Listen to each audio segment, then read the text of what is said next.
Yo, what is up, everybody? Coach Chad here, CEO of the Next Level Coaching Academy, creator of the Assistant Coach Academy, and creator of the Fit CEO podcast by Chad Molyneux. If I sound super nasally, I apologize. I think I have contracted a cold. You probably thought I was going to say COVID. I don't believe I have COVID. And really quick, the reason why I don't think I have COVID is one, I'm vaccinated, and two, prior to coming back to the United States from Cancun, I had to get tested for COVID and it showed as negative. So, if symptoms get worse, I'll definitely go get tested, but apologize for the nasally Chad, the nasally version of Chad on this podcast. Anyways, let's get into the content. So this was a requested video by one of our students, Emma Bond. If you're listening, thank you, Emma, for the suggestion. And I'm just going to read. So I went into our client Facebook group, which, by the way, is at 575 people. And that does not include all the people that we have helped. And that is not also all the current active members. We allow all students that come through the NLCA to stay in the Facebook group forever so that they can continue to ask questions and connect with other coaches. But we've helped over 700 people. Not all those individuals are in the Facebook group, however, because we instituted the Facebook group at a later date. It must have been like, I don't know, 6 months into the whole thing. Anyways, I'm going off on a tangent. What was Emma's question? All right, let's get into it. So I asked in the Facebook group, what should I do a podcast on? Emma says, how and why the environment you spend your time in affects your success. How can you place yourself in those environments? For example, my success has skyrocketed just by making new friends in this space and the support I've gotten from other coaches. Hope that makes sense. Also a great plug for the NLCA community, winky face. And we've had a couple other people respond on the thread saying that they agree. And then this other client, Leah, said, but maybe talk a little bit about how your life has changed and you've transitioned and grown in this new career and how that's affected your network and your friends. So to make a long story short, what we're going to be talking about is we're going to be talking about environment. We're going to be talking about community, and we're going to be talking about as you grow, what does that look like for your friends, your community, and your environment? So I'm going to start with a couple of stories, and then I have 4 takeaways at the end of the podcast that I'm going to reflect on. All right. So as you guys know, I do all of my podcasts based off real life experience. Nothing that comes out of my mouth is something that I just made up. It's something that I've done or lived and now have said, okay, cool. This is what I've taken away from that experience. Here is my learning lesson. All right. And I think honestly, it's probably one of my favorite things about the podcast is I don't just talk theory. I talk what I've learned and about my experiences. All right. So let's go into this. So when I first started fitness coaching, it was back in 2015 is when I first had the idea of becoming an online fitness coach. And if you don't know that whole story and that whole spiel, go back to the very first episode where I break down my whole entire journey to where I'm at today. But anyways, I started in 2015. In 2015, I had a group of friends. They weren't terrible friends. I've had worse friends. And what I mean by that is like what we were into, like what we would do. Like I've had friends that now are in jail or drug addicts or are in drug rehab or whatever it may be, but that wasn't this group of friends. I did outgrow that group of friends because I saw they were going down the wrong direction. And then I went into this group of friends.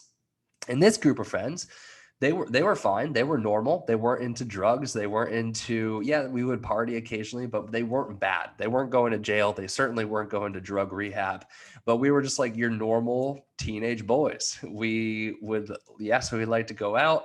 Yes, we would like to cause a little bit of trouble, but we certainly weren't going to be locked behind bars.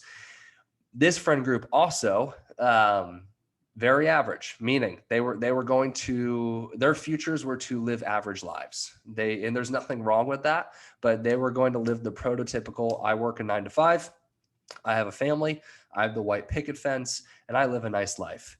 And I knew, and I've known this since I was the age of 15, that is not the life that I wanted to live.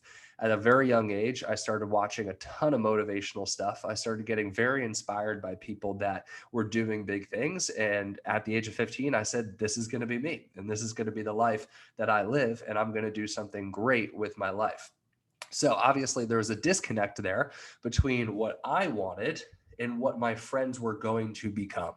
So in 2015, excuse me, in 2015, when I started my online fitness coaching business, you can imagine what happened because there was that disconnect in wants and desires between me and my friend group. I started posting on social media. I started putting myself out there as, hey, this is what I'm setting out to do. And I got a lot of backlash from my friends.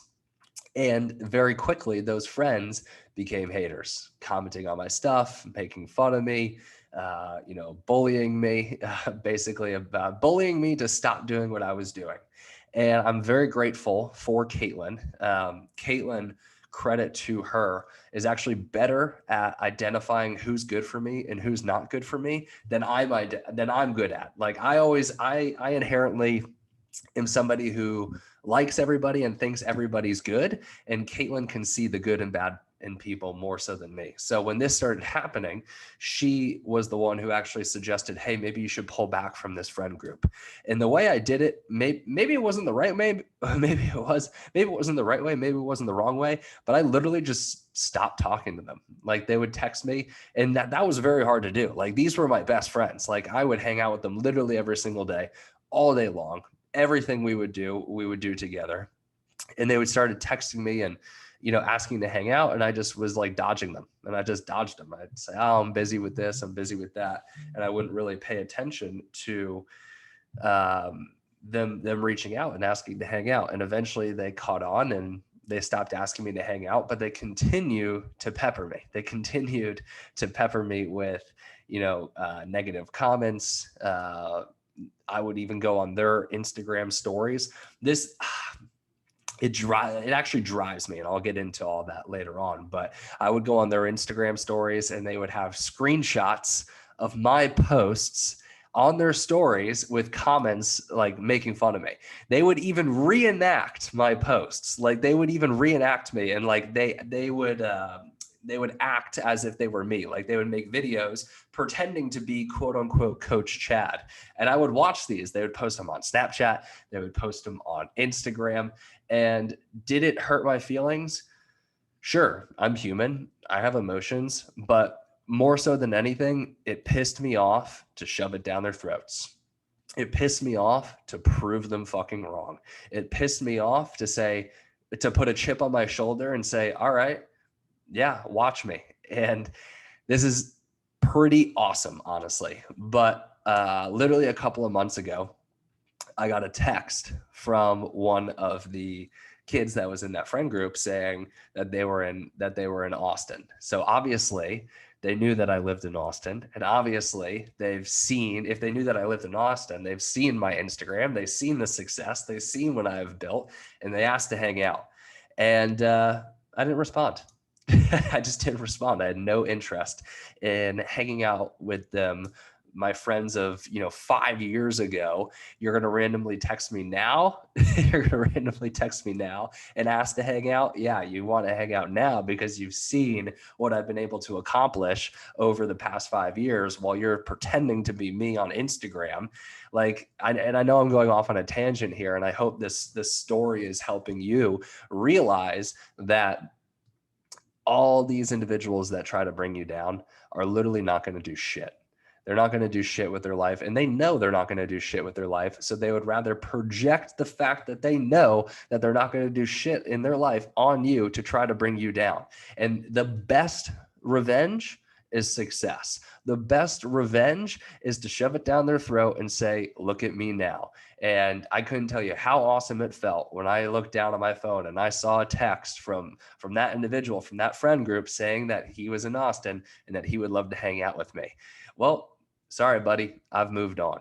All right. So it was a really good feeling. And that's just my first story. All right. This will probably be a little bit of a longer podcast. So number 2, and maybe you guys can relate with this, maybe you guys can't relate with this, but my parents were haters. My parents were haters to start. Now they're super fans, like absolute super fans, but they were haters to start. And I can remember one circumstance where I went upstairs because I used to work in my parents' basement when I first started. I used to take all my sales calls down there. I used to do all my Facebook lives, Instagram lives. Everything I did with my business was in my parents' basement while I was going to school in college. And so long as I was in school, my parents would let me stay there.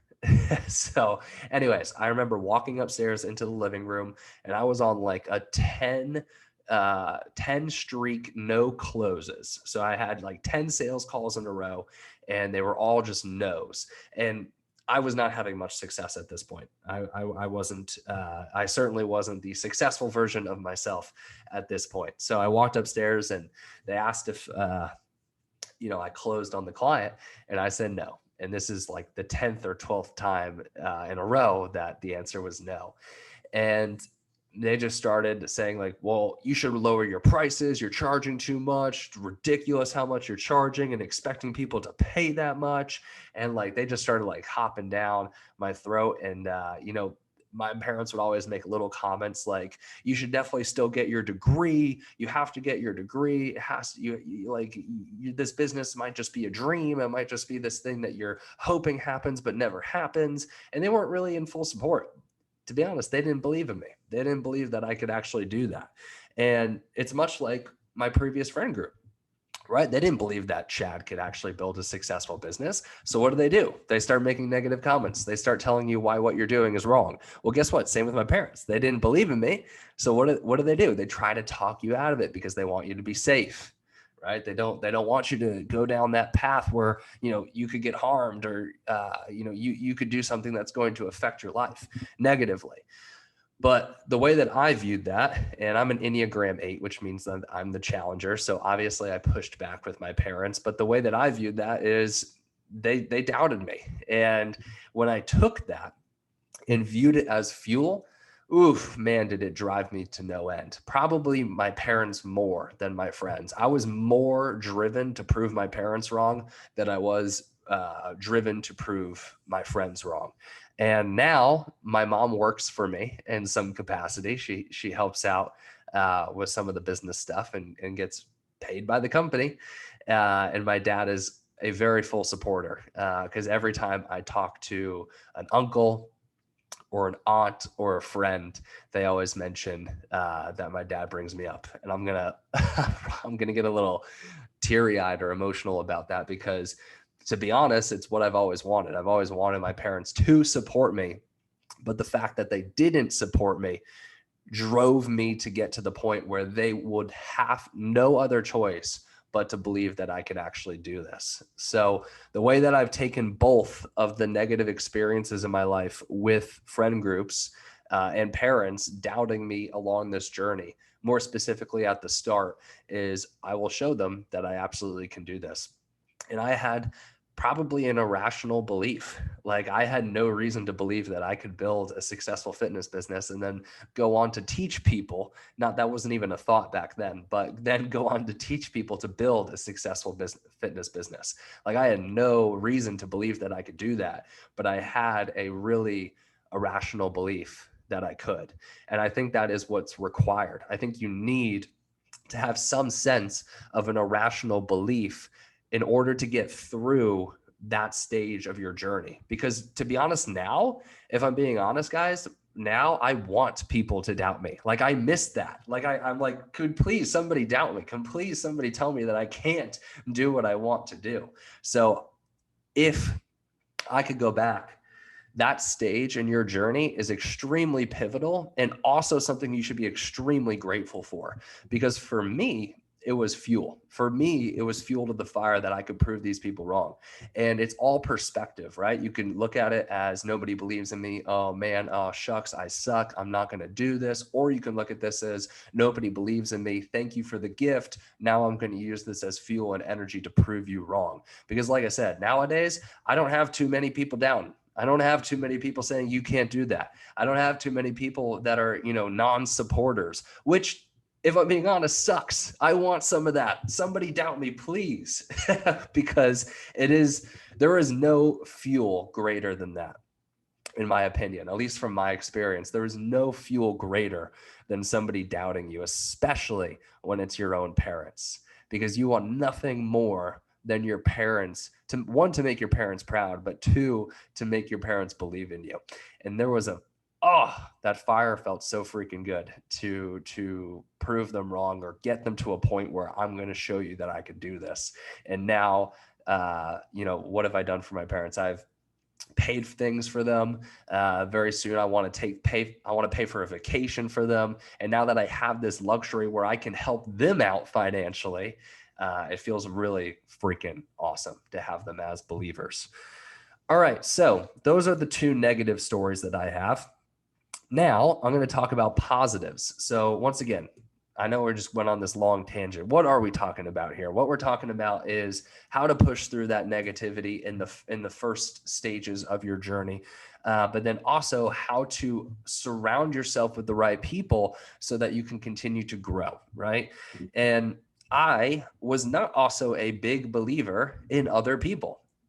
My personality is to be kind of a lone wolf, and this has been mostly a negative in my life, honestly, because I think I could do it all on my own. I don't need help from anybody. And maybe it's a little egotistical. I don't know. Maybe it's a little insecurity. I don't know what it is, but it's just the way that I'm built. And I can tell you now, being on the other side of, interjecting myself into communities and in creating friendships that help out, that way of thinking, the lone wolf way of thinking, is immature and is not going to get you success. So when I first started out, like I said, I would think like the lone wolf. I could do this. Excuse me. I don't need the help from anybody. Yada, yada, yada. Well, guess what? That got me about 2.5, 3 years of absolutely no success. That got me having debt collectors coming after me. That got me basically living off of, negative money in my bank account to maybe the max having $100 in your bank account. It got me absolutely zilch. It got me to the point where I had to deposit water bottles in order to fund this business idea that I had. It was not a good way of thinking. So joined one mentorship. Now I get to the point where I want to join a mentorship and this happens, right? I join a mentorship and I don't get any success from the mentorship. And I had a epiphany, a self-realization after that first mentorship that I joined that I didn't get success. I at first blamed the mentorship being, this meant that mentorship sucked, yada, yada, yada. But then I had an epiphany that, hey, dude, the mentorship didn't suck. You just didn't listen to the mentor because you were so damn egotistical that even though you joined a mentorship, you still couldn't get over the fact that you thought you could do it on your own. You joined the mentorship because you're like, maybe I need some help. But then you get in the mentorship and you don't listen to the damn mentor. So that's why I really didn't have success. So once I had that epiphany, once I had that realization, I started seeking other mentors. And I found this mentorship group, an online fitness business coach, joined his program. And at that point, I said, whatever this community tells me to do, whatever this coach tells me to do, whatever this program tells me to do, I'm going to do it. And then in about 3.5, 4 months, it was September 1st of 2018, I believe, that I signed my official LLC papers. I was making $10,000 a month and I graduated college, didn't need to get in any other profession, and rolled right into this full-time and have been full-time in this space ever since, and haven't had another job or career other than this. So that was the first taste of, holy crap, you really need people to help you. And that wasn't even what I was thinking at that time. I just said, okay, cool. Wow. I gained access to this knowledge. I gained access to these people and I saw success, but I still didn't really connect the dots that, man, I really actually do need people if I want to reach the goals that I have set for myself. But after this second instance in my life, that's when I really connected the dots. And here was that second instance. So the mentor that got me success, the one that I was just talking about, lived down here in Austin, Texas. So Caitlin's ex-boyfriend lived down here in Austin, Texas. And when they broke up and when we got back together, she was like, man, we should really go check out Austin. It's amazing. So we had a vacation in Austin. I was like, yeah, that place is really cool, but didn't really have any thoughts of like moving down here. Then we went to a business event, much like NLCA Live in a couple of weeks. And it was hosted by my business mentor. It was also in Austin. So we came down to Austin again. And then after that trip, we actually stayed down here for 6 weeks and bounced from Airbnb to Airbnb. And Caitlin was like, yeah, I'm moving here. Like, this is definitely where I want to be. And I was really apprehensive. I was nervous. I didn't want to leave my family. My family was back in Connecticut. This is thousands of miles away from Connecticut. It's a 4-hour plane ride away from Connecticut. And I was super nervous about it. And I was like, yeah, that sounds good. And like, I didn't give her a definitive yes. And she knew that I was not giving her a definitive yes. And she said this, and bless her soul, Caitlin is also an Enneagram 8 as well. Enneagram 8 is the challenger. And she said, well, I'm going to move down there with or without you. And I don't really like long distance relationships because that's what I had with my last boyfriend. So you can choose to come with me or you can choose not to. So basically saying you could stay with me and we can continue to date and you could move down there with me, or we could break up. So I was like, holy shit. Well, that's an ultimatum. So eventually I grew a set of balls and I said, all right, let's just freaking do it. Let's move down to Austin. So we got our first apartment together and I moved down here. Now, with that said, I know that was a kind of a side note of the overall point that I'm trying to make here. So we moved down to Austin. At this point, I'm still more of a lone wolf than more of somebody that believes in people. So for the first, I would say 3 months, because we moved in May. So May, June, July. Yeah, maybe 2.5 months. I basically did nothing other than work in our new apartment.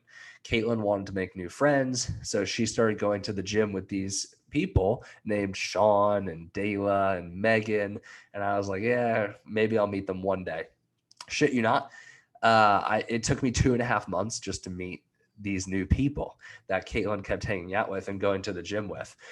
And I met them in the Bowie, which is the building that we all live in. I met them at the pool. And that was my first interaction. I was like, okay, cool. Those people are pretty cool. And then I started hanging out with them more and more and more. And you want to know what started happening? My business started to grow. And I shit you not, probably in a matter of 6, 9, I don't know the exact date. I would say probably about a half a year, my business 8x'd. And then from there, as the fitness business began to really grow and explode, and I was able to get to a point where basically everything was offloaded and I got to play the CEO role.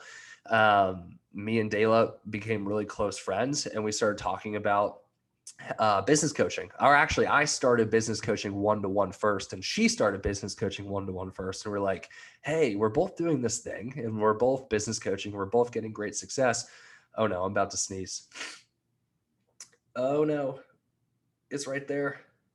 Ugh, I think it went away. Anyways, Kyle, keep that in there. So we were both doing 1-to-1 business coaching. We were both having good success, and one day we were hanging out and we decided to join forces and create NLCA. So the long-winded point that I'm trying to make here is this is where the dots really connected for me, where I was like, man, you really do need people if you want to have success. And if I didn't, grow a set of balls and move down to Austin and then grow another set of balls and meet these new people that Caitlin was hanging out with, my fitness business wouldn't have 8x'd and I wouldn't have started NLCA. And NLCA is something that I love deep to my core. And to think about not starting this is absolutely insane. And this all happened. My lifestyle right now all happened all because I decided to move down to Austin, work really hard, and hang out with the people that I was probably always meant to hang out with. So those were the two booms in my life as a result of interjecting myself into a community. Now, I'm going to make 2 more like story things, and then I'm going to make a point. I just had a point pop up in my mind. You have to work on yourself first. And I'm shocked I didn't write this down on my notes, but you have to work on yourself first. The only reason that I was accepted into this new friend group is because I have worked on myself my whole entire life. Literally since the age of 15, when I decided that I'm going to be a somebody, is when I started working on myself. I started working out, I started listening to self-help stuff, and I started developing this aspect and this side of me. And guess what? Dayla, Megan, Sean, all these people Caitlin were hanging out with, they were already having such great success. And they wouldn't typically accept somebody in their group that doesn't think the same way or isn't going the same direction. So the only reason that I was lucky enough to get into that group is because I worked on myself. So if you're looking for a group, if you're looking to improve, start with improving you first. All right. So that's a point. All right. Couple little funnies. I wrote these down on my show notes as quote unquote funnies, but anytime that I've joined a mentorship or anytime that I've joined a community or anytime that I've went to an event or I had to meet new people, I've always gotten a client out of it. And here are a couple funnies.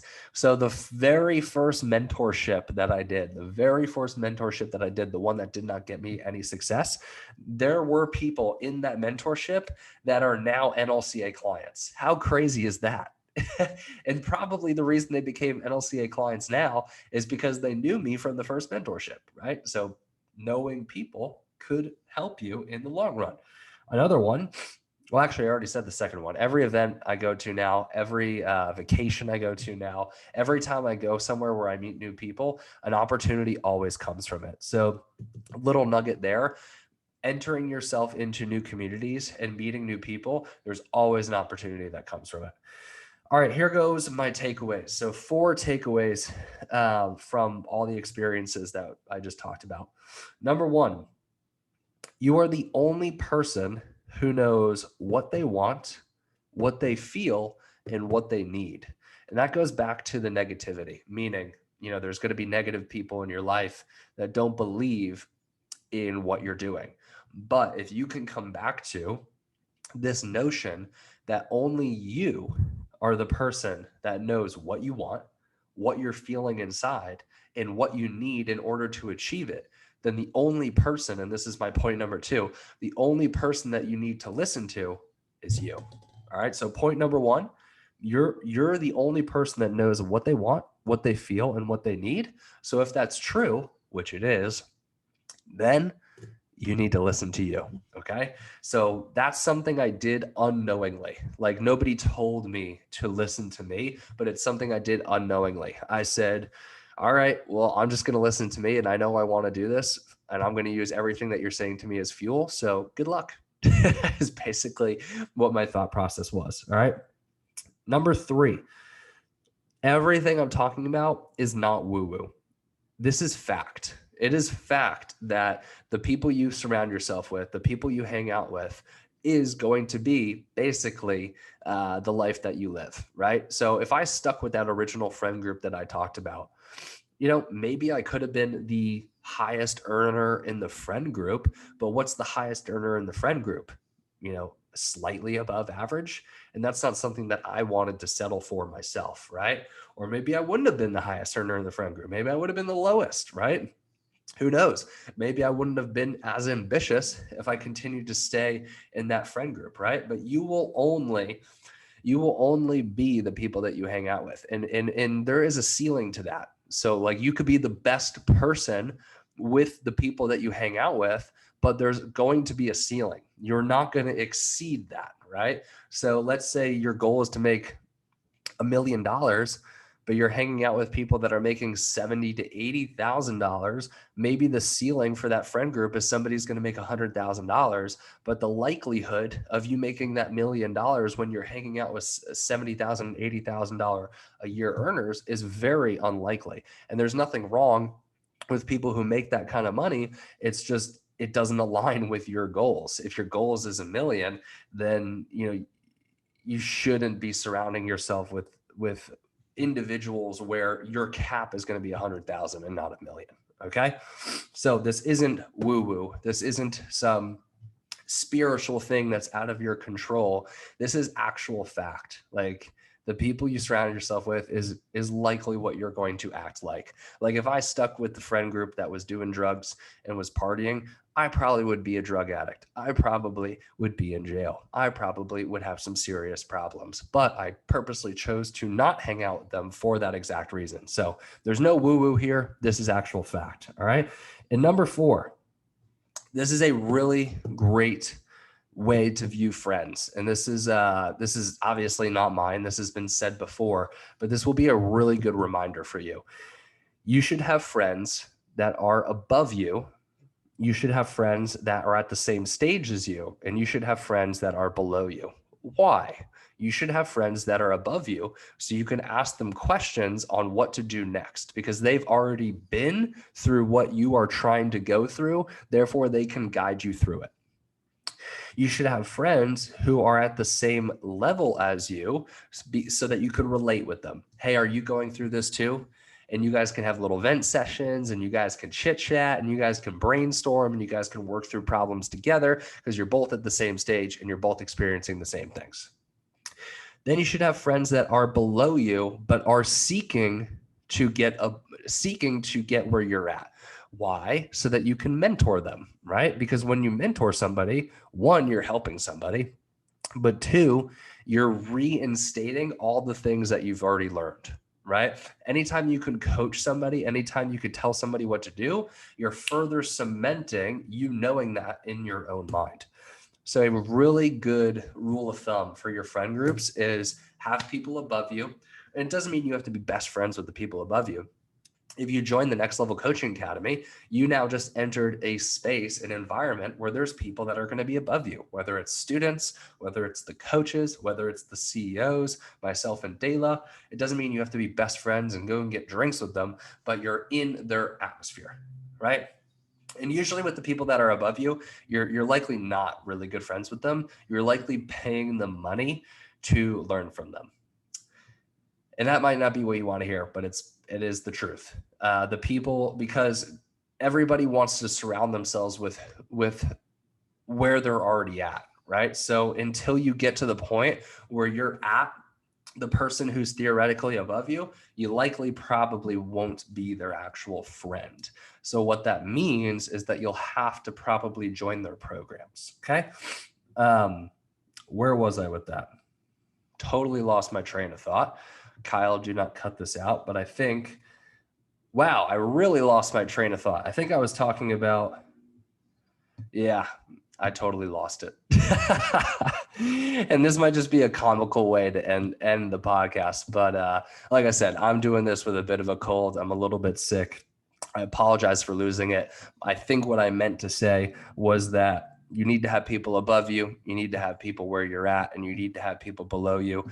The people above you are likely going to be mentors. The people that are where you're at are likely going to be peers that you can share experiences with.